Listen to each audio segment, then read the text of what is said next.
of us have probably held thousands of times in our lives without a second thought. But what if I told you that this exact type of coin, the 1963 D. Lincoln penny, could be worth an astonishing $120 million today? That's right, a coin with a face value of just 1 cent, potentially worth more than a mansion, more than a yacht, even more than some of the most luxurious supercars combined. How can something so small, so common-looking, hold such unimaginable value? The answer lies in its history, its rare minting errors, and the extraordinary possibilities hidden in this tiny piece of American history. The 1963 D. Lincoln penny belongs to one of the most beloved coin series in the world, the Lincoln cent, designed by Victor David Brenner.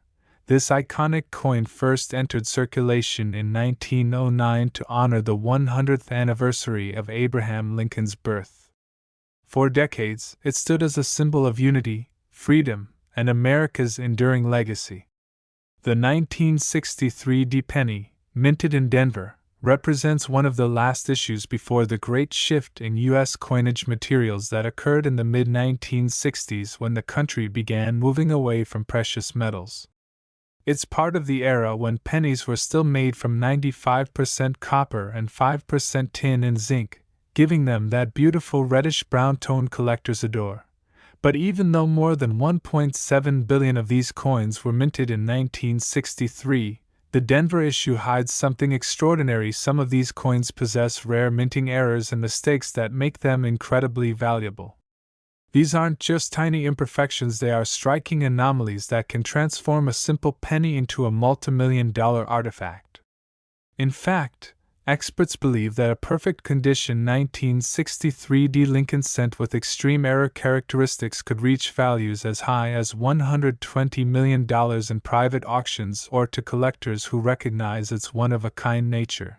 Now, to understand what makes such a coin so special, let's start by exploring the minting process itself. Every coin starts as a blank metal disc called a planchet. The mint prepares thousands of these blanks and feeds them into coining presses that strike the design onto each side using engraved dies. It's a highly mechanical and precise process, but like any industrial system, it's not perfect. When things go wrong even slightly, the result can be an error coin. And these errors, depending on how rare or visually striking they are, can make a coin's value skyrocket. Some of the most valuable 1963 D. Lincoln cents are believed to have minting errors that defy expectation.